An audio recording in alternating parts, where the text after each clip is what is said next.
All right, welcome to another episode of the Freezin NFC North Podcast, episode 33, Week 5 review and Week 6 preview. Packers don't mind the gap.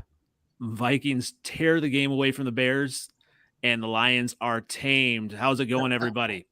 Woo! Good. Been better, yes. And we are joined in the corner by Gridiron Grubb. Welcome back, our Lions guy. How are you?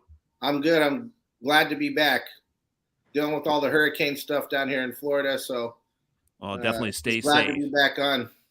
Absolutely. And we once again we are joined by Shelby Tweeton, our Vikings correspondent for the week. Again, how are you? I mean, I'm doing just great. 4-1.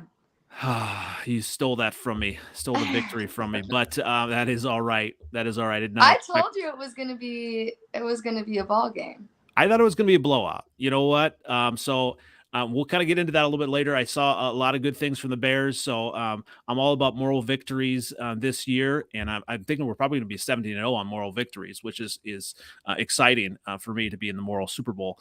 But before we get to that, I definitely want to welcome our guest this week for the Packers, and it is Bart Winkler from the Bart Winkler Show. He was on 1250 AM The Fan in the area, in the Wisconsin area for 8 years. Welcome. Thanks for joining us tonight. Thanks for having me. Not a great week.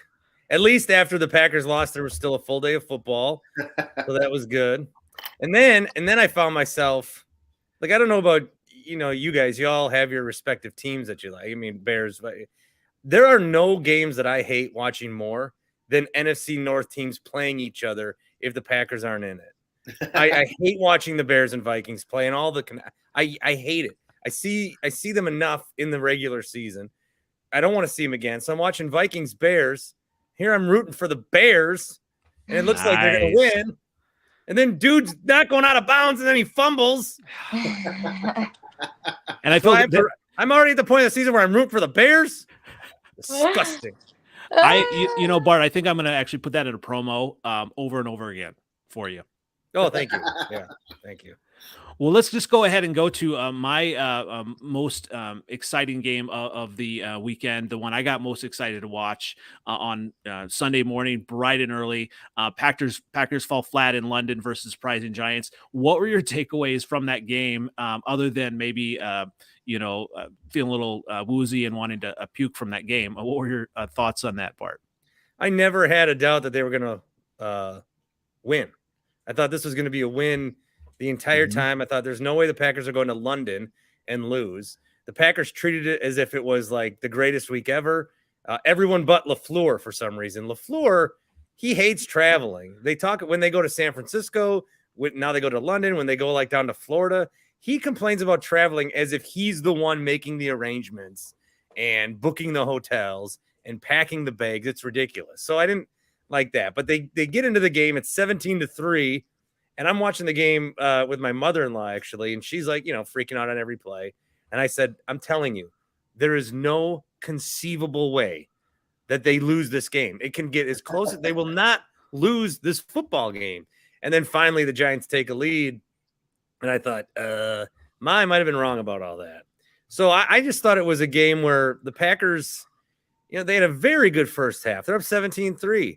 And then for whatever reason, they got away from different stuff. They've explained that they like the plays that they ran in the second half when they only had 3 drives. But I think the big thing for Packers fans right now is, what is this team? Like, they have Devontae Adams is the name that comes up, but I think the receivers have been coming along fine. The running backs are very good if they use them. Rodgers, of course, back-to-back MVP. The line's been a little banged up.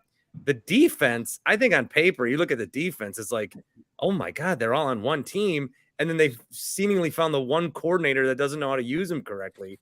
So I think it's a weird time right now, because it's a case of, this is a team that can absolutely win the Super Bowl. I think there's 20 teams that can win the Super Bowl. Maybe one other one in this room.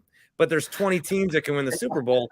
It's just the Packers they're doing like everything opposite of what they should be, at least in the eyes of the fans. And so it's very frustrating. And now this game Sunday against the Jets, where you look at it at the beginning of the year, you're like, oh, noon game, home, Lambeau, Jets, win. And now you're like, well, they just did come back from London and they're not playing good. And the Jets have some things that they like that they're doing. So it will be interesting. But there's a lot. It's not even like disappointment. It's just there's a lot of concern that the Packers don't seem to know what they're doing right now. Yeah, I mean, and you look at the schedule too. At the beginning of the year, I looked at the schedule and I thought, this is a tough schedule, and it was going to be tough for them, in my opinion, because I did pick the Vikings to win the division, and I thought this was going to be a tough schedule, for them to kind of navigate. And then obviously last week we said, okay, well, maybe the Packers have an easy schedule. You look at it, you look further down, but with everything that the Packers have, I mean, that loss, it needed to almost be a get right game. And obviously you look at the Jets and the Commanders, they have to be, I mean, those become must wins before some of these tough games, doesn't it? Well, yeah, I think, I even like at Commanders, like I want to say that that's an automatic win, but you look at the schedule coming up, you got the Bills Sunday night. That's going to be a loss. At Detroit's always giving them problems, especially on the road. And then you got McCarthy coming here. So I don't know that I'm at the point where, because right now season ended today, I think they're the 7th seed that they would play in Minnesota. And the NFC, the teams like that are 2-3 right now. Mm-hmm. I still think that their path to the playoffs they're still on that road. But even if they get there, like, what are you going to do again? You're gonna lose first round again. You're going to get a game at home and lose. So the expectation here is Super Bowl, and they are so far from that right now that the fact that I have to look at these next couple of games and I can't even guarantee you a win. I can't even guarantee you a win over the Jets or the Commanders. Like, as a Packer fan, that ain't what I'm used to. Welcome to the dark side. Yeah, I'm there. I am there. Well, let's go ahead and recap that Vikings game, Vikings and Bears. They just that late, turnover by my guy Amir Smith-Marset. I'm an Iowa guy. It was a little bit disappointing. I feel for the guy. He's got a ton of talent, but he had to know, get out of bounds. And even if he did, I don't know if they would have really gone down and scored. You never know, right? But for me as a Bears fan, I did, look at that second half, because I was in the first half and I turned it out and I said, this is going to be over. This is going to be a blowout. And then just some of the things that they did on the road, Justin Fields, some of the things that he was navigating, I liked a lot of that. What did you see from the first half to the second half on that, Shelby?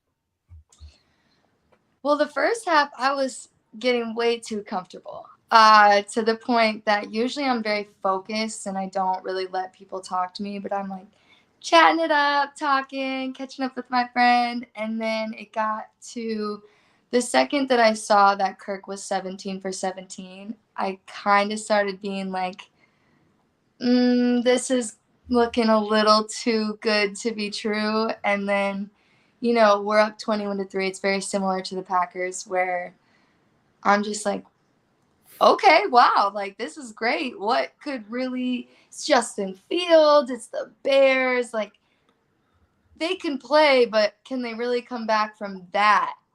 And then I come back, I went to the bathroom, and I come back from the first half, and they had already scored a touchdown.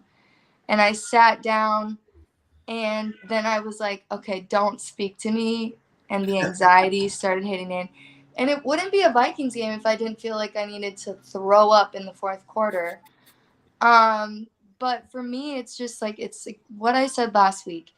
Consistency is our biggest issue. How do we go from the first half offense where we get a touchdown on 3 consecutive drives?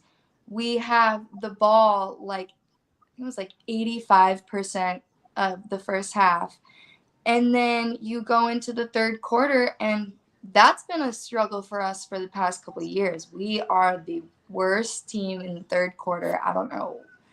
I have this theory that there is some betting going on, and they come back in halftime, and they're like, okay, we have to make it interesting. Don't forget.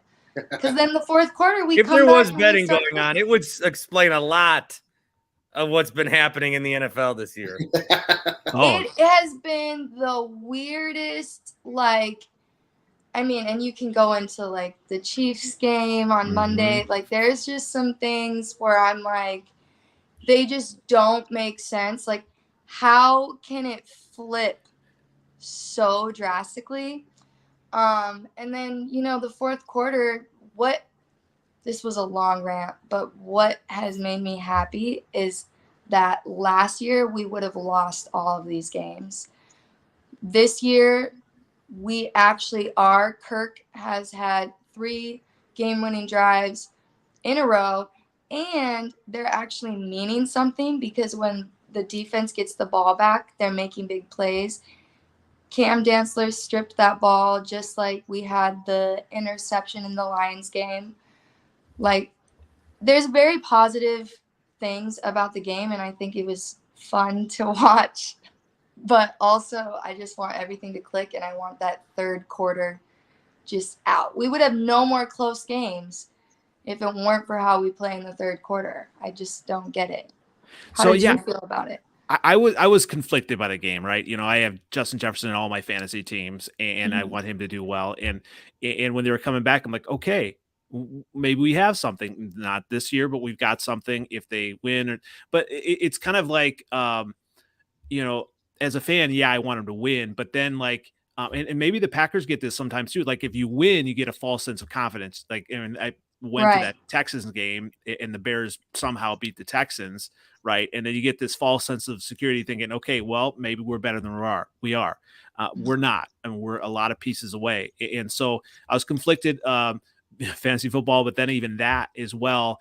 And, so it's almost like in the loss, it does get us a little bit, unfortunately, a little bit closer to a better draft pick, right? And obviously the Packers don't know anything about that for a long time here, getting anywhere close to draft picks, up at the top of the draft. But it's just kind of conflicting because I don't want, to have that false insecurity as Bears to say, okay, you're already thinking about draft position. Oh yeah. In the summer I was absolutely. Shut up, Packers fan.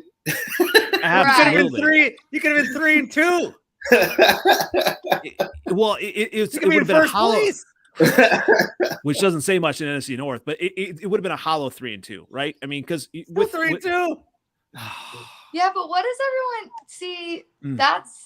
There's a big thing about that with the Vikings right now too. It's like, oh yeah, we're 4-1, but none of these wins really count, or they're shitty wins, or they're hollow wins. And it's like, okay, I get that, but also, again, you look at something like last year where all those games would have been lost. So clearly there is something that's changing and going in the positive direction. Like, you're winning regardless.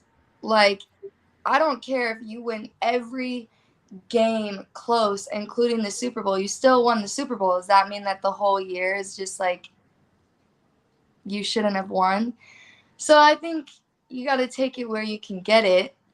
But obviously, that's coming from a Vikings fan who's not used to like. You're one game behind the Eagles. The 1 seed is totally in play. You keep the Packers at bay. You get a home game in the playoffs, maybe more. Yeah, I think they should be thrilled to be 4-1. I think that kicked our ass. You got to look at the beginning of the season now, though. With the way things are in the NFL now, it's a lot different than it was even just a few years back, right? The way they've changed the preseason, the beginning of the season now, the first 4 or 5 games is almost like the preseason now. Yeah. For these guys, everybody's trying to find their identity. Whereas most of the time it was about week 2 of the season, teams would start to find their identity. I think you're looking at a different landscape in the NFL right now where it's tougher for these guys in the regular season. So every win at the beginning of the season becomes really big, just 8 weeks from now. Yeah, so I agree. Any win you can get now is big because if your team can get it together, you can look last year, right? Bengals, all these teams. If you can get it together mid-season towards the end of the season, and you've picked up some wins at the beginning of the season, those become monumental when you get towards, week 13, 14, 15. All of a sudden, those wins that looked really sloppy and ugly at the beginning of the year now matter a lot because they are, especially with the tight as some of these divisions are going to be at the end of the season. Exactly. Again, this one with Packers Vikings, this is a, I think that's going to be, these are big wins and losses.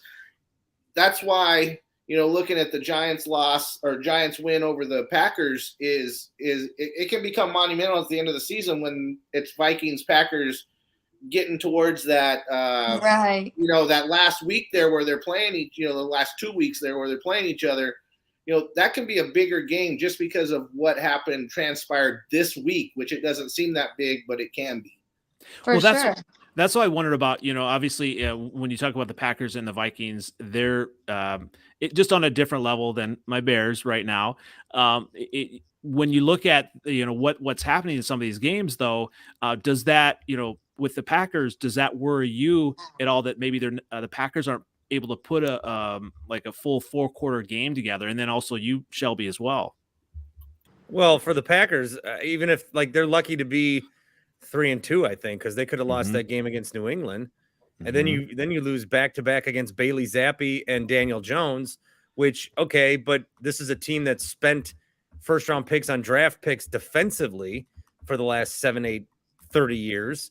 You got to be able to put together defenses that are going to stop these guys. So I think that where the Packers are at, I mean, to be 3-2 at this point, because after that game against the Vikings, they lost, but then everyone's thinking, oh, well, this is what they did last year.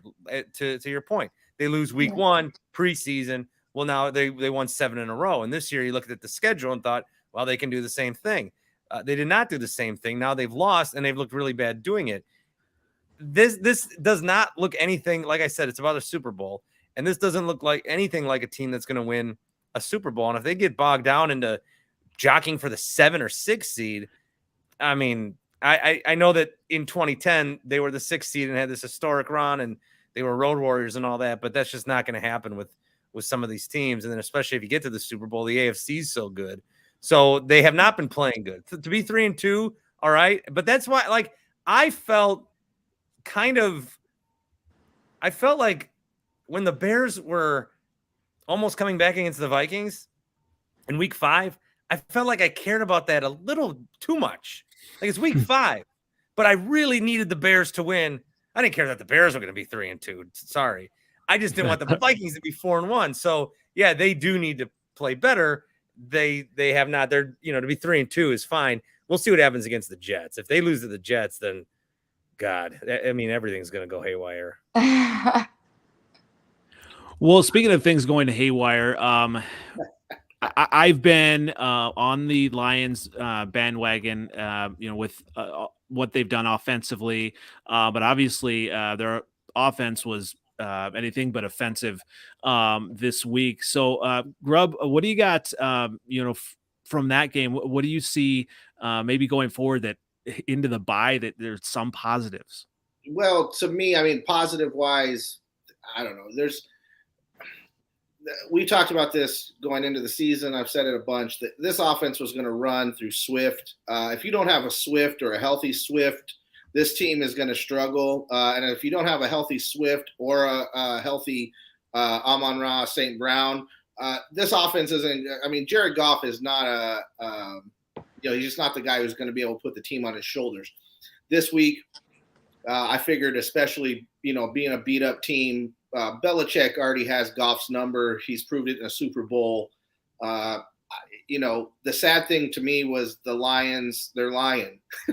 The Lions are lying because the defense is just horrible. And it goes all the way to the coaching staff. The play calling, the setting up, the scheme. I mean, you're playing a third string quarterback who's got it. This is his first start in the NFL.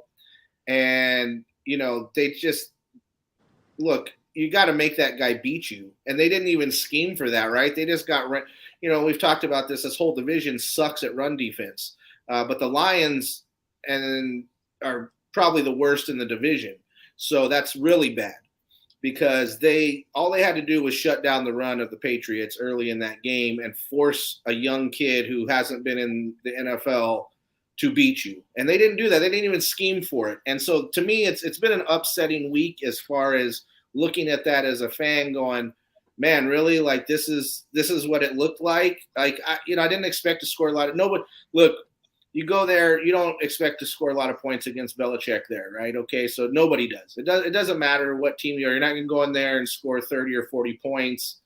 So you've got to make them, especially with, like, again, with this third-string rookie quarterback, you got to make this guy beat you. And they didn't even attempt that. It was really upsetting to see. So if there's anything about the bye week, it's a good week to have a bye week because they need to regroup themselves. But I'm looking at this as a young coaching staff, very inexperienced coaching staff. A lot of this staff has been in the NFL, played in the NFL, and all those type of things. But coaching's a different animal. And I think they're learning a lot themselves as a staff right now. Like, you can do all this rah-rah, pump you up, all the Hard Knocks stuff we saw. Dan Campbell, it pumps everybody up. Now, even if you're not a Lions fan or you hate the Lions, Dan Campbell pumps you up. But there's a certain, aspect that comes with that where you've got to be able to produce on the field. And you can see where your level of coaching is at when you coach against Bill Belichick. And if you lose 29-0 to a third-string quarterback, your whole organization is going to have to take a step back and look at what's going on, because that's just getting dominated. Not that you expect to go up there and dominate Belichick, but that's kind of like, getting an F on the big test, and they got an F on the big test this week. They didn't look good anywhere. And that's just where it's at. Well, I mean, it was the Matt Patricia revenge game, right? I'm sure he probably got the honorary game ball behind the scenes. Yeah, but that's even that, like, it's not like they came up with some. That's what I mean. It's not like some offensive scheme came out and beat the Lions. Like, they literally did. It almost was like the game last year where the Bills and Patriots played, and it was 100-mile-an-hour wind and snow, and literally the Patriots threw 2 passes. Like, that was kind of the game that was going on there. Like, the Lions didn't even force. They should have just lined up in the box and made, again, a kid beat them, and none of it was there. They didn't do any of it. So this got me thinking, and I want to I'll start with you on this, Bart. Who is the best coach right now in the NFC North? I don't know. That's probably a great answer. I mean, do I say LaFleur by default? Like, he's taken them to the reason why I'm not coming out right away and saying it's Matt LaFleur is I'm worried about Matt LaFleur adjusting to his mistakes. I knew exactly what he was going to say after that game about, I got to be better. I got to get my guys better. I got to prepare better. He's been in these situations a lot, and you get forgiven the first time. You get forgiven when you're ill-prepared in an NFC championship. But then you lost again. Okay, you get forgiven when you lose a playoff game at home. But then you did it again. You get forgiven when you blow week 1 to the Saints. You weren't ready. But then you did it again next year. Now, they have not ever lost back-to-back games under him. So maybe they come back and that, they look better this week. But with Campbell and Eberflus and O'Connell, those guys, they've barely been coaching. Mm-hmm. Right. So I almost have to say LaFleur, but I still, there's enough, I have enough questions about how much of his coaching is actually doing the job. I've been calling it his senior year because it's his 4th year, and he's been with Rodgers for 4 years. And when LaFleur came over, McVay, Shanahan, all this stuff. But they got a style of offense. And the whole thing was, how are you going to marry that style of offense with how Rodgers plays? Well, how Rodgers plays is he checks out of your offense and does what he wants. So how are you going to marry that? It's 4 years later, and it doesn't feel like LaFleur has any more of a grasp over Aaron than McCarthy did. And that's why McCarthy was ultimately let go. So I'll say LaFleur, but I'll also say any one of those other 3 guys is willing to step up and take it. Well, yeah, Shelby, at what point would O'Connell become, the best coach in the division? Because I know Eberflus is, we're not there. He's obviously coming off a Super Bowl win, which you can't act like he was clearly a very big part of that, because already you see that he came in and brought such a good offensive scheme. Whether it's clicking completely yet or not, you hear what Bart said about being able to make up for his mistakes. If that's one thing that we see it in the fourth quarter. He does such a good job of being like, okay, it's the 2-minute drill or we're down. And he just comes up with these plays like the JJ walk-in touchdown. Like some of his plays that he comes up with are really good. And I think that he's such a good coach for this next generation of players as well. Also, he just seems the most positive. I don't know if you guys watch Ted Lasso, but he gives you watch his team speeches and you take a team that's coming off of a coach that had such a negative energy and you watch him in the speeches after the game, and no matter how they play, all the players are like very engaged. No one's looking down, no one's looking away. Like everyone's just happy to be in his presence. And I think that alone makes such a good coach. LaFleur, obviously, he's a good coach and he's done a lot, but this year is going to be the test to see how good his coaching really is, because now he doesn't have, like you said, Devontae Adams, who's someone that he can just connect with in times of need. So I don't honestly know much about the Bears and Lions coaches. So I'm kind of biased. Well, here's the thing. Yeah, I went to training camp and Eberflus went ahead and took the mic. He's very corny, right? He's got the hit principle. He's got all those, fancy, things that he talks about. And obviously he's got a lot to prove. I did like, that they didn't just roll over in the second half. So that was good. But yeah, I mean, listen, a lot of this is on the quarterback, right? I mean, if you're connected to quarterback, you're connected to Aaron Rodgers. I mean, you're going to do well. You're going to have a great record. You're connected to Kirk Cousins. You're going to do well, then maybe lose by a field goal. But start to get there. Campbell, rah. So yeah, I mean, it pains me to say probably right now it is LaFleur, but that's because of who he has. I mean, we talked about that even with who has the better wide receivers, because Bart, I was arguing that at the beginning of the season, I was arguing the Bears had a better wide receiver group than the Packers. And yeah, I saw a lot of that from you guys. That was weird.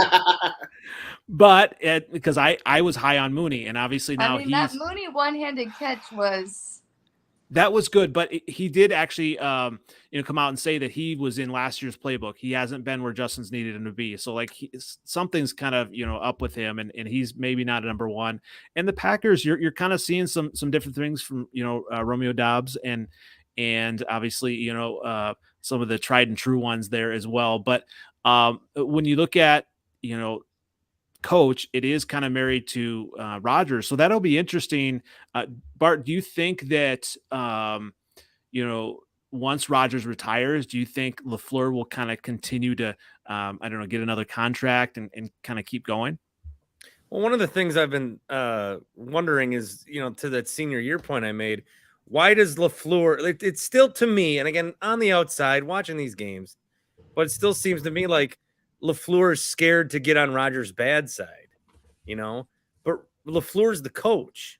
And if it came down to it, it's not 4 years ago. The Packers had to pick between Rodgers and McCarthy. They obviously took Rodgers. If it was that decision now, I mean, Rodgers you don't know how much longer he's playing. You take LaFleur. LaFleur's got a lot more job security than he must think he has. I want to see him. I want to see Rodgers run his offense. I want to see Rodgers run LaFleur's offense. One of the things that I've been saying all week is I think that Rodgers, and maybe LaFleur leads into it with the deep balls they're throwing and just the way that the offense is going. They're just trying to, are they trying to win him another MVP? I don't know. Just play the offense, play like an average quarterback, do the handoffs, do the quick passes, and you're going to do it well. You're going to do it a lot better than all these other guys. When I say do the easy stuff in the NFL, that's not always easy. You see some of these quarterbacks, and then there's going to be Aaron. Yeah, but then there's going to be like 4, 5, 6 plays a game where you're going to be like, only Aaron does that. You see it with Josh Allen. You see the highlights with Josh. You see like the highlights with Mahomes. You see the highlights with these guys, but you don't see the plays where they just drop back and throw it for 9 yards. And it's a first down to Travis Kelce, because those aren't the sexy ones. Those aren't the highlights. You can still do that, but I want the offense to have some sort of structure. I want to see a game plan. I want to see the LaFleur offense that they hired him for, with Aaron Rodgers as that guy, not Aaron. It's a lot of, square peg into a round hole kind of thing still. And so I want to see more of the LaFleur part of it. I just want to know what it would be like. I'm not saying let's go to Jordan Love. I'm not. But I want to know, if Jordan Love played in that game, what does it look like? If he played in the second half, maybe Rodgers needs to come in, get the big lead, and then bring in Love to manage the second half. That sounds ridiculous, but I don't know. They lost to the Giants. You tell me. Do you think that Rodgers, because we talk about it all the time with me. I just feel like he is such a force of it's my way or the highway. Do you think that at this point now it is holding you guys back? Because he really is he won't listen to anybody. He's not listening to your coach. Doesn't seem like he's really building up any of the guys to get behind him either. So do you think that that's obviously Jordan Love isn't a thing, but I'm curious if you think that that really is one of the things that's holding you guys back. I'm personally trying to figure out, because there's a lot about Rodgers. Basically, when he's wearing the jersey, I love this man. Right. And when he's not, I'm like, please do not. I don't want to see you. Don't speak. And I wonder, how much does his personality affect who he is as a player?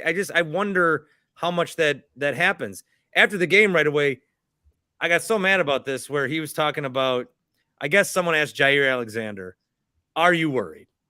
And Jair says, no, but if we lose to the Jets, I'll be worried. Very innocuous comment. Rodgers gets asked about that. Maybe he doesn't know the whole story, but he's like, I don't want that out there. Don't be putting that out there. And then he goes into this diatribe about how I'm someone who thinks that, if you wanted something to happen good, you got to think positive. And I really believe it. He's saying it like he invented it. He invented the power of positivity, which has been a phrase since 9000 BC. And he's saying it like he invented it. So he's a weird guy to. Do you guys know anything about astrology? Because he's a Sagittarius man, which is the cockiest man that you can have. They literally think that the world revolves around them. Their ideas are the best ideas that you can have. Everything about him, it makes complete sense. And I'm not even if it gets to the point where I know what my quarterback's zodiac sign is, that's a problem. That's a problem. I'm just saying, I think with Bart, because it's spot on. But you could throw 25 interceptions and no one's like, oh, that's a Taurus. Well, no. But the way that Rodgers is, you're like, oh, there must be something here with the astrology. No, I literally looked it Bart. up and I was like, okay, this makes so much more sense, because he is the most self-centered person I've ever seen. Every interview, it's do you even know that you're playing a team sport? It's just very bizarre watching him. I think on the football field itself, and this is what Bart, I think you were really touching on a good point, is that, if you watch the Chiefs game the other night, right? Travis Kelce has 4 touchdowns, but he had 25 yards receiving at the time he had 4 touchdowns. Mm-hmm.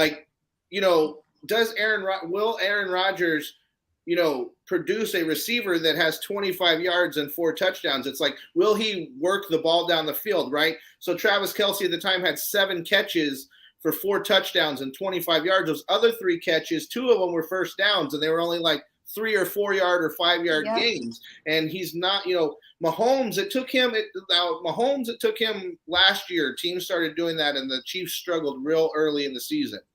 But we're watching this, like you're saying, we're watching this with LaFleur and Rodgers. It's been a couple years now, and it's like Rodgers won't just work the ball down the field. He won't let the run game's been killing teams.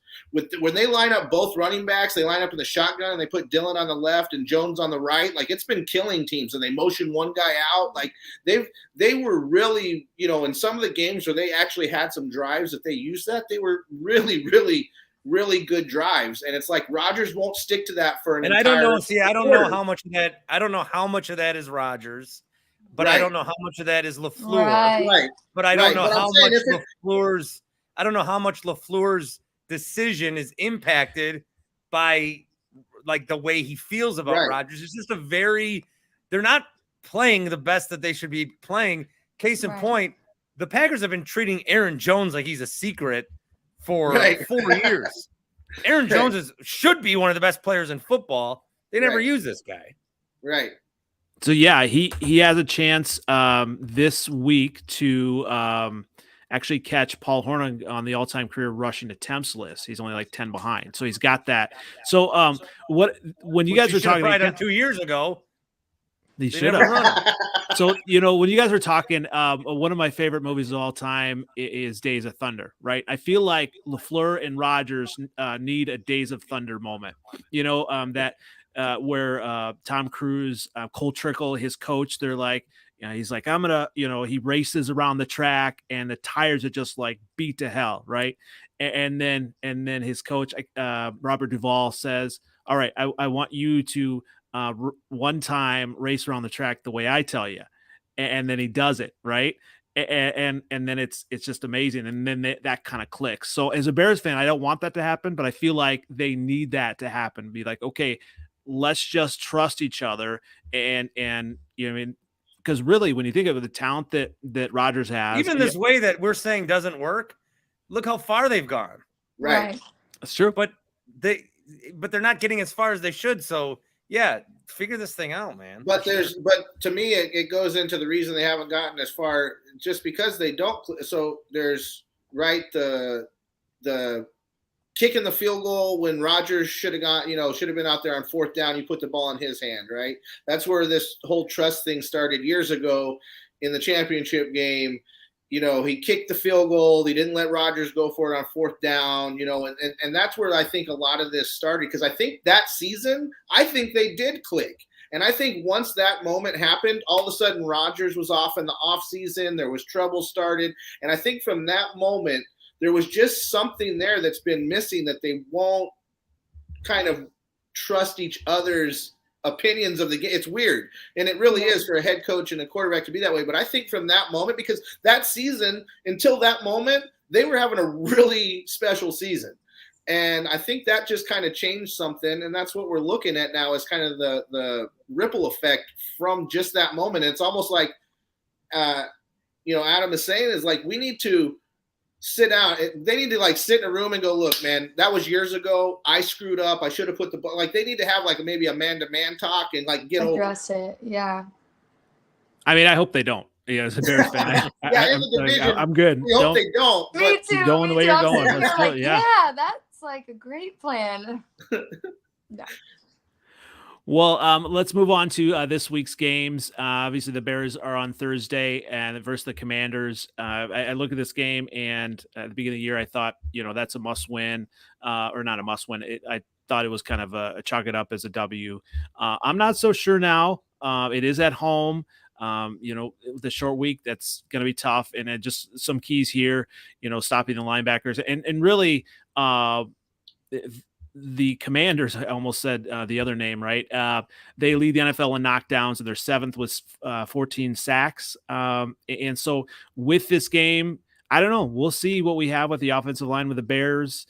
At home, hopefully they can, turn around and do something. But if they don't win, and maybe this is bad to say, if they don't win, I'm still okay. And I'm not going to be mad. I mean, and maybe that's a bad thing to say as a fan, but it's just a realistic fan. And I'm rooting for to see positive things. But the big thing too is with the turnovers, Washington is worse than the NFL in causing turnovers. I don't know. Justin Fields may cause some himself, so we'll see. Don't But worry, Carson Wentz will make up for all the ones that Justin Fields makes up. yeah, what are your thoughts on this game, Grubb? Do you think the Bears have a chance of losing this game to the Commanders at home? Well, I mean, every week it's the NFL, so there's a shocker every week, right? So, and you don't know what's going to happen. You look at, we're talking about the Jets a while ago, but the Jets beat the Dolphins because the third string quarterback was forced to be in the game because there's some mysterious head injury to Bridgewater. So, you never know. Fields goes down. You don't want all those things, but if their heads up again, Wentz is. If the Bears pressure Wentz, and we've talked about this a couple weeks ago, right? If you pressure Wentz, he's going to be forced into horrible mistakes. So if the Bears can get to him and pressure him, I think the Bears will win this football game. That's been the problem, though. Their pass rush. I know. That's what I'm saying. Horrible. So if they don't do it, if they play like they've been playing, the Commanders are going to have a good chance to pull that off for themselves, because when Wentz can get comfortable in the pocket and he starts moving around, he's kind of he's like a poor man's version of Josh Allen, but he can play the same type of game a little bit. Very poor. Yeah, very poor. But he can, when he was his first year at the Eagles as a rookie, and the reason he won offensive rookie, he was really good. He used to be like the next guy. Yeah. And now he is so bad. Oh yeah, but that's what I say. But if you're going to let him sit and get comfortable in the pocket, and he starts using his legs and he starts getting comfortable in there, then he actually plays better football. But that's the chance for the Commanders against even the Bears, is if you let Wentz, get comfortable in there. And I don't think the Bears lose this game, but they can make it probably a better chance if they don't pressure him. Here's what I do like about the game. I think Jalen Johnson's going to be back, and I think that could definitely be helpful with him in the secondary. I mean, I don't know. I've had Terry McLaurin in my fantasy football league, and I just don't know what to think about him. But a lot of that's probably tied to Wentz, I think. I mean, do you think that as well, Bart? I kind of think the Commanders are going to win. Hey, that's all right. I don't know. Everyone's like all mad about Thursday Night Football, how much it sucked last week. And they'll be like, no, it can't suck again. Every week, but brutal. And then you're getting Wentz and Fields. I do like Justin Fields a lot. I hate how the Bears played that with him last year. I think you start him right away. And it made no sense for Nagy and Pace to not start him right away, because they should have attached themselves to him and said their future was on the line. Yeah, continue to instead. No, we'll give you Andy Dalton and Nick Foles. So he's got a bad start in Chicago, but there are signs there. I don't know. The Commanders are so bad. The Bears, with the orange. I'm not looking forward to that either. They got to win that game. But so what? I already took Commanders in my little pool. Hopefully you can't turn back now. Hopefully it's a puddle. What do you like about Justin Fields then, Bart? I really loved him at Ohio State. I thought he was QB1 out of that draft. I really like Justin Fields. And I kept saying, like, this guy is good enough, but then people are right. You go to Chicago as a quarterback, and it just doesn't seem to work for you. So, I don't know. It's weird. Like, Justin Fields, and I said this about Tua. Tua, at the beginning of the season, was already in, like, this is your make or break year. If you are, then you're done. Jordan Love was in the same draft. We still don't even know anything about Jordan Love. So there's so much of it that does go into where you were drafted, what team you're with, what kind of atmosphere you're in. And I just think Fields got drafted to probably the worst situation. Now it's up to Eberflus and this new regime to make it better for him, which I see a little bit of signs of. But, I mean, they started him many steps back. Agreed.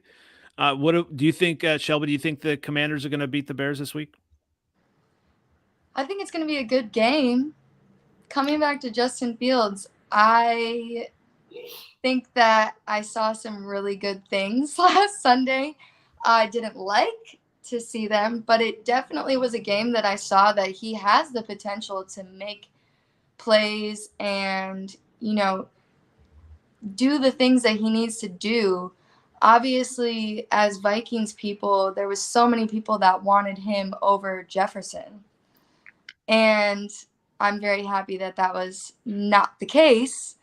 But he's had his 2 best games against the Vikings. And I think that anything that could come out of this it's probably building his confidence to remind him that, hey, I am capable of like coming back, having that confidence, making these plays, not turning over the ball, rushing a little bit. So I think that if he can actually build his confidence and sit and just take his time, then I think it'll be good. But the Commanders, I wasn't thinking they were going to win a game this year. And they came out and won the first game against, who was it? The Steelers? No. Who was it? Who did they win the? I'd have to look. Yeah, I mean, Somebody bad, somebody worse than them somehow. Yeah, I don't know. But I remember being like, okay, that's actually surprising to me. So you just never know. But also at Soldier Field, you guys being at home, they won against the Jaguars. So weird. That's very such weird. A weird That's season. why Yeah. I remember being like, okay. But Soldier Field, I know that for the Vikings, I'm always worried about playing there. I think that you guys have a very good home field advantage. Just not a I very think good it's gonna home be a- field, actually, literally. That's part of the advantage. Right. If you can have a couple players on the other team blow their knees out, then there you go. Usually that actually happened in Washington. I mean, they've got several that happened in Washington. But that is true. They're used to playing on a crappy field too. So I'm when I look at this game, it's going to be a broken record for me. You know, I want to see some good things. It's a primetime game. I want to see some touchdowns. I don't want to see field goals and all that. And just want to see continued progress. I want to see the coaching staff. I want to see can Luke Getsy, we'll just go ahead and blame the Packers. Luke Getsy, I feel like he's just like a spy out here, trying to, I don't know. But when you look at him, I'm hoping, that he can kind of like, call a good game plan and continue to, help put Justin Fields in a good place to make plays. And that's all you want to see as a Bears fan. If you're an honest Bears fan, and they win, great. If they lose on a Thursday, so many weird, wacky things that happen on a Thursday, but they should win. I'm not sure if they will. Thursday night football sucks. I mean, I love the NFL and I love watching football, and it's great as a fan to have football. I wish they'd take it away. It sucks. Even when there's good teams playing, the game sucks. It ruins the week for these teams. Yeah, great. They get an extra half bye or whatever the hell they want to call it. But you get this game that is condensed, and it just sucks. So and then when you get two, and sorry Bears, but when you get two bad teams playing against each other, it sucks even worse. So, I mean, damn. I wish the NFL would get rid of this stupid Thursday. I like it. I don't know what to say. I like it as a fan, but that Chargers really Chiefs crappy game was football. Crazy. But it was really crappy football for the teams. Like they like it's just crappy football. And that, I get it as a fan. I love it. Right. We get an extra game. It's exciting. But I just think the football that we get from it sucks every week. Well, yeah. I mean, players are used to their habits, right? And this kind of throws them all off as far as, their, what their whole schedule is. And so, and that injuries can happen as well. But, but it also goes into the week before where, okay, so your game before, but coaches have already started to have to make game plans for the next week. And so some of your staff's not even focused on this last Sunday's game because they've got to focus. And I just think that's where we get like, it affects the Sunday before and the Thursday night game for the teams that have to play on those Thursday nights. And that's why I just think it's kind of crappy to put these teams in that situation each week. But that's just me, my football mind going into it. My fandom, yeah, of course I love it. Having every night, daily fantasy star. Yeah, like fandom, yeah, I love it. Great. But I mean, to be honest, the football part of it does kind of suck. Well, let's go ahead and move on to the Vikings at the Dolphins. What are you looking for, out of this game, Shelby? I mean, the Dolphins are really, and obviously, Grubb, you can talk from your team as well, but the Dolphins are shorthanded. It's going to be interesting. The Vikings are 2.5-point favorite. What are your kind of thoughts about this game with the Dolphins this weekend? Honestly, I think that every game now, especially this game, I don't want to say I'm bummed Tua is not playing because that's obviously a very big advantage for us. But I think that this is going to be such a big test. It's another third string quarterback that's playing. We have to prove that we can actually play an entire ball game at our 100% level. I don't want to see any dips in any sort of our talent. I think that I've been very excited about Justin Jefferson. I know that their pass defense is not good, right?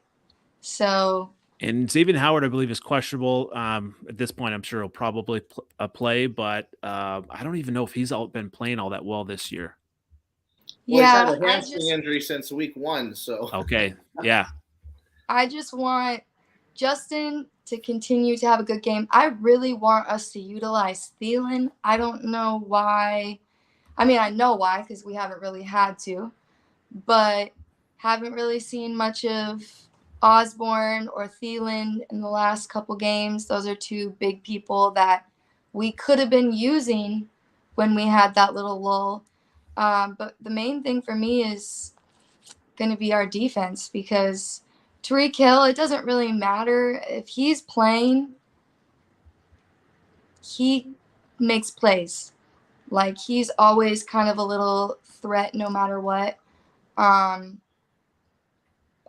We need to win. We haven't won in Miami since like 1974. Granted, there hasn't been that many games there, but for some reason, Minnesota loves to stick with those trash traditions of like, not good luck. And I really want to shut up the people that are like, oh, we're 4-1, but you shouldn't be 4-1. Like, this is a game that needs to win. We need to go into the bye 5-1. Just build that confidence. I'm very excited. I'm sad I was supposed to be there. I'll be there. You're going to be there? Yep. So look, 7th row end zone. Look for me. There you go.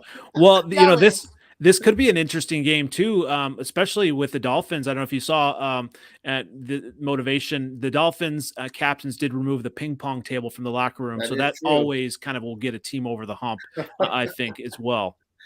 Well, the Dolphins are beat up, though. You know, the secondary would be one of the best secondaries in the NFL, but Howard hasn't been able to play. You have the next superstar safety in Holland, and Jones has been still recovering from torn ACL. So the starting secondary, which is one of the tops in the league with possibilities, is not even. They're not out there on the field. You're gonna have a third string quarterback. You're gonna have there's an offensive line missing from the Dolphins. I mean, if the Vikings lose this game, it's going to be because of the heat. And, it's a different – people don't understand it until they get down here. But obviously I've been at the last 2 Miami Dolphins games, the Patriots and the Bills. And the Bills must have had 45 timeouts given to them because of guys with cramps. And that they stand in the sun the whole game on that sideline. And it's hot. And there's no airflow in the stadium, so it's hot.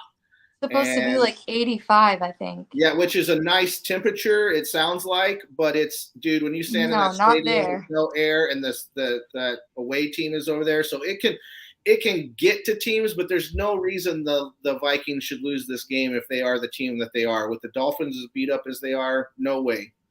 Well, yeah, and the Jets ran all over the Dolphins. So when you look at, obviously, Cook and Madison having that combination could really be helpful for the Vikings to, not rely on one of them, but both of them. Mm-hmm. I like the Vikings in this one.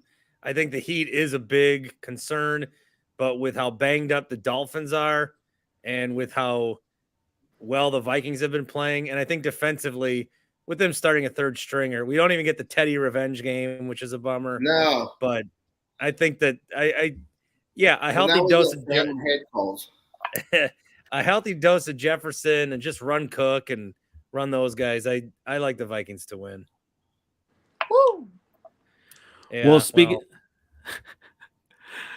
of hard to say, but the final team in our group here, the Packers. When we look at the Jets, and you touched a little bit on it, Bart, earlier.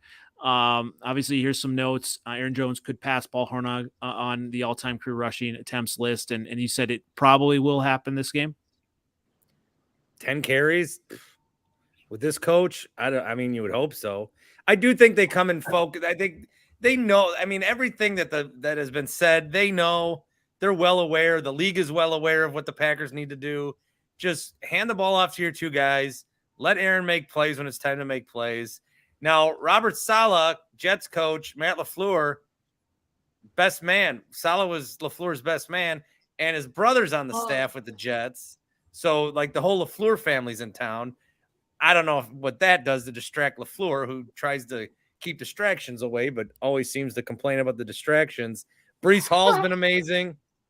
The Jets have every reason to feel like, after what they saw with Green Bay and New York, the Giants, they have every reason to feel like they can come here and win, which should not have been the case a month ago. I think where I'm going to be at is I'm going to say, oh, of course the Packers will win.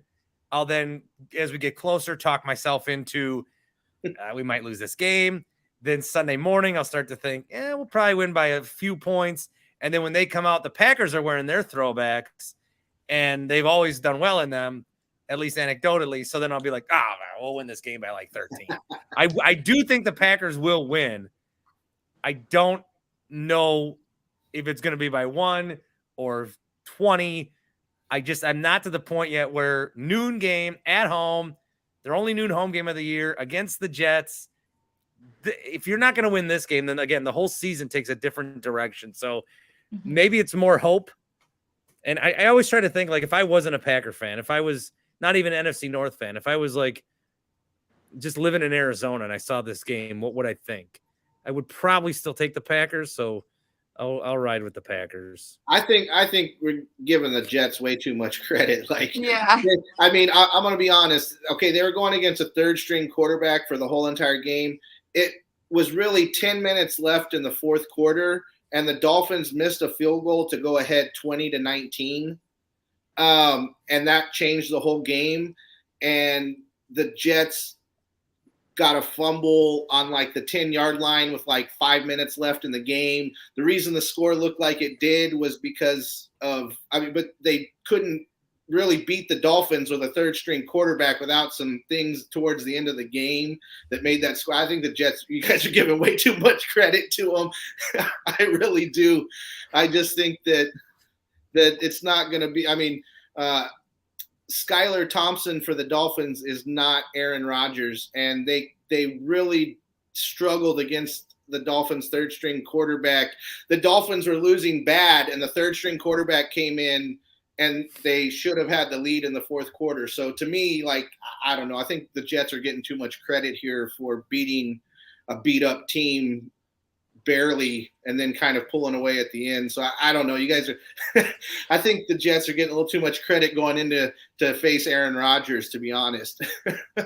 Well, what about on the other side of the ball? I mean, Bart, what are your thoughts about the Packers secondary? I mean, we had a lot of Packers people coming on here and saying it's the best secondary. It's it's going to be amazing. And I mean, what are your thoughts on that group? And then against some of these wide receivers, I mean, Garrett Wilson and then maybe even Zach Wilson trying to kind of work against that secondary.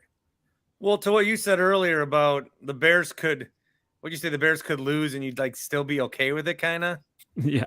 The Packers are probably going to win, and I'm probably still going to be pissed. You're spoiled. I know, yes. But they're going to win in a way that they're going to win in a way that, like, they didn't learn anything. They still did the same dumb stuff.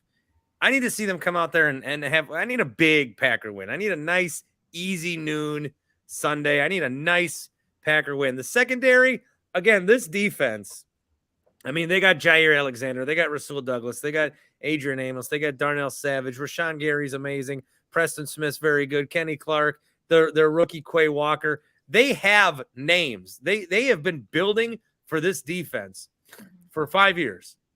And then they bring in a coordinator who's no good and doesn't know how to do them. It's like he gets all the ingredients to make a taco and he serves you like a tortilla. And then I don't know. I lost my analogy. He's not a good chef, is what I'm saying. It's not a taco. I honestly think that the Packers just haven't really been forced to play with heart. Like you look at NFC North, I think, and I'm not even saying that out of being biased because I do live in California. You know, you live in Florida. Like you see the NFC North, we're a very heartfelt division, like the Bears, the Lions, the Vikings. If there's one thing, we are very like hardcore when it comes to like playing with that grit, playing with that heart. The Packers, you have been spoiled. This year really has shown you that like you can't just count on throwing up a Hail Mary and Devontae Adams is going to just catch it. You have not even to catch be it, able but to, get the flag. Yeah. Exactly. And like, I think that that's really the only thing holding you guys back. Like you said, you have the defense, you have fucking Aaron Rodgers. It's really just a matter of like, I think you're just not used to needing to actually put some heart into it rather than just being able to have a good team. And I think they're not once playing like they a team. tap into They're that. not. I agree. Right. I agree. They're not playing like a team. Offensively, it's not a team. Defensively, it's 11 good players doing their own thing. Yep. They're not playing as a team. And I hope that, you know, that's where it goes back to LaFleur. If you're going to prove, like, can you even prove that you're the best coach in the NFC North? Can you coach? It's time to coach this weekend. Coach. I think in our panel, he won by default, which Shelby, everybody mentioned a TV show, but to me, I don't know if you guys watched The Simpsons, but there was Simpsons way back in the day where Homer became an astronaut because the guy he was going up against became an alcoholic, right, and drank too much, and Homer won by default. So he like sung this song about I won by default. Like that's kind of where LaFleur's at right now. In the he's winning by default. You know, even that, I wonder about Lambeau, and it's got this mystique, and it had this mystique of, you know, the Packers at home in the playoffs. Lambeau sucks. Well, yeah, I mean, is it really a crowd? The crowd advantage sucks. And that's sucks. different Let me than let me tell you this. I was 15 years old. I signed up for season tickets because there's a season ticket waiting list, and make sure you get the season tickets. Great, I'll sign up. I'm 15. I'm 38 now. I'm 42,000 away. So I did the math. By the time that I get the season tickets, I'll be 73 years old. In which this is a majority of these fans. They start to go to the game out of obligation. They're like, I waited my whole life for these tickets, so I'm gonna go. Right. And then like I have proposed on the radio to varying degree of criticism that I think Lambeau needs to be the first stadium to have a senior citizen section where the old people sit over there and they can all sit down the whole game. Because every game I go to, sit down there, turn over, every game. It's like, that's not the vibe. It's not the vibe. The vibe in London was much better than it is in Green Bay, than it will be this weekend. Who was it that said that, playing over here sucks? It's like, again, the energy is just not like, they're not putting good vibes into the universe right now. Like, no, and obviously I fucking hate the Packers. I'm going to be real with you. I despise them, but like this year of all years, it's like, damn, I'm not seeing any positivity coming from that way.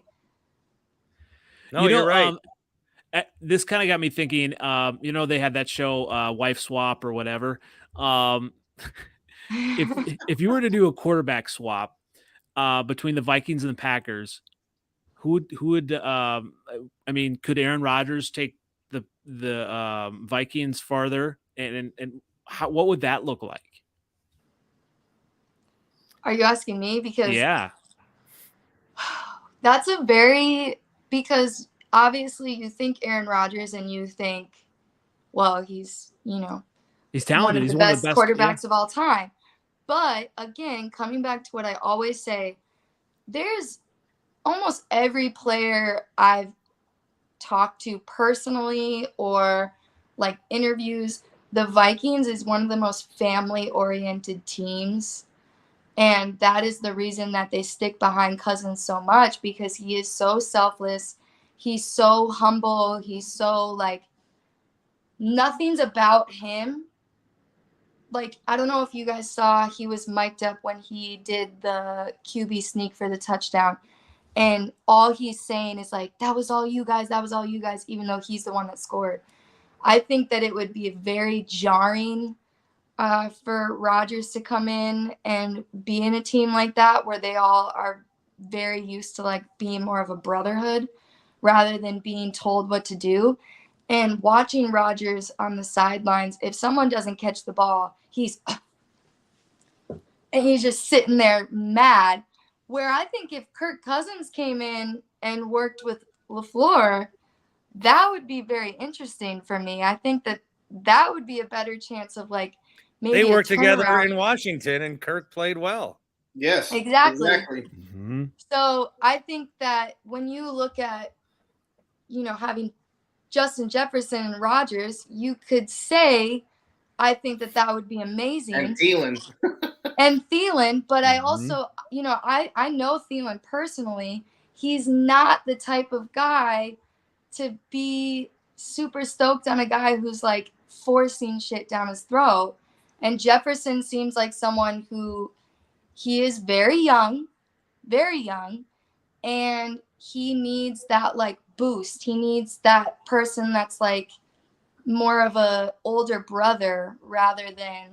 So I think they would knock heads. I think Jefferson and Rodgers have a very similar. I don't know if Jefferson's a Sagittarius or not, but let's look it up. I'm looking it up.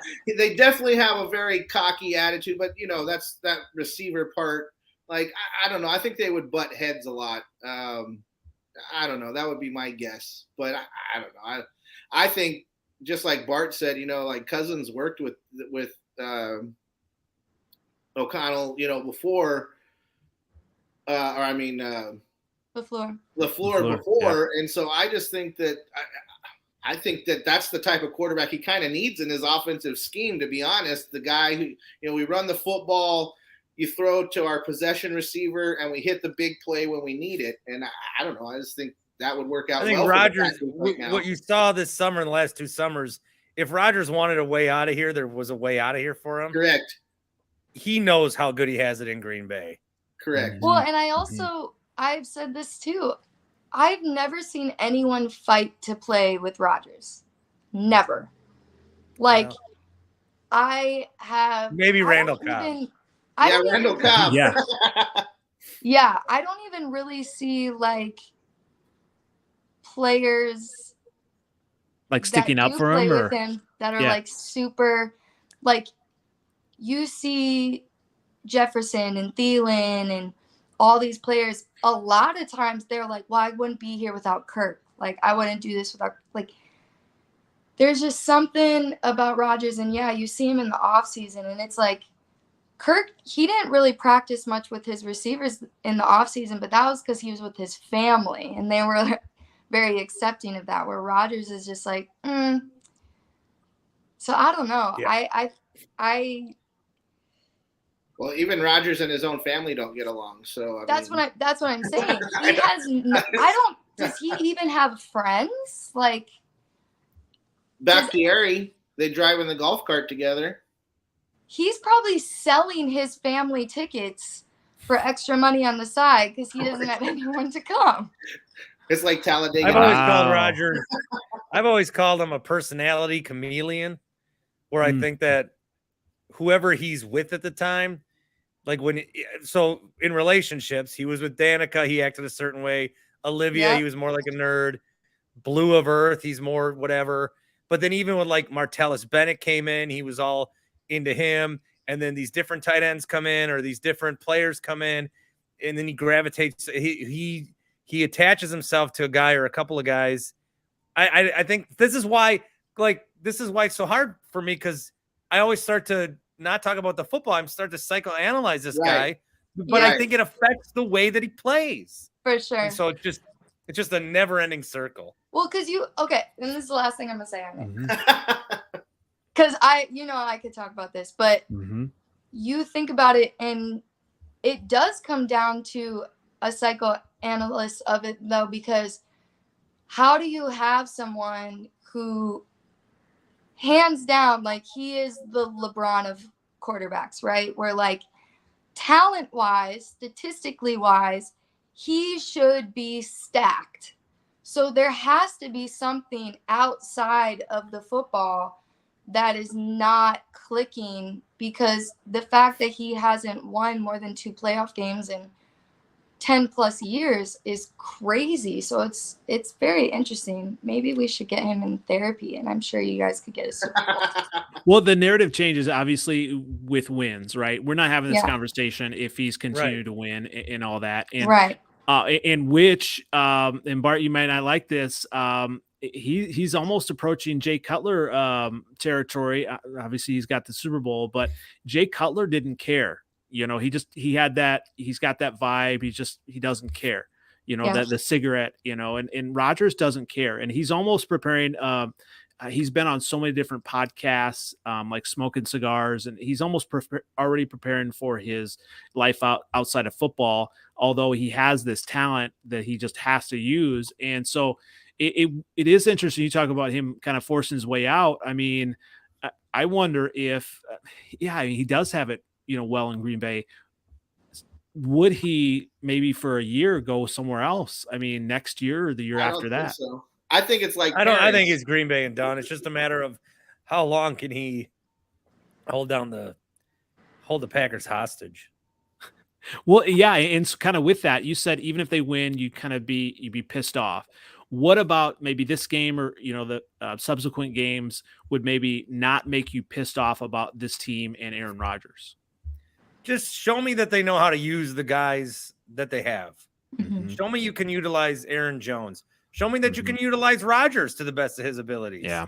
Quicker throws, make a couple of reads. Don't be running around waiting for a guy to get open, throwing a ball down, waiting for a flag. Use the guys on defense.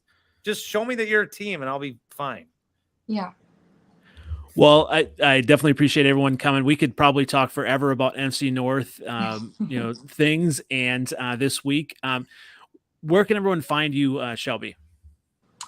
Shelby Tweetin, right down below, just my name. That's me on Twitter, Instagram, TikTok. Follow me. I love engaging. Anybody that follows me today, I'll follow you back too.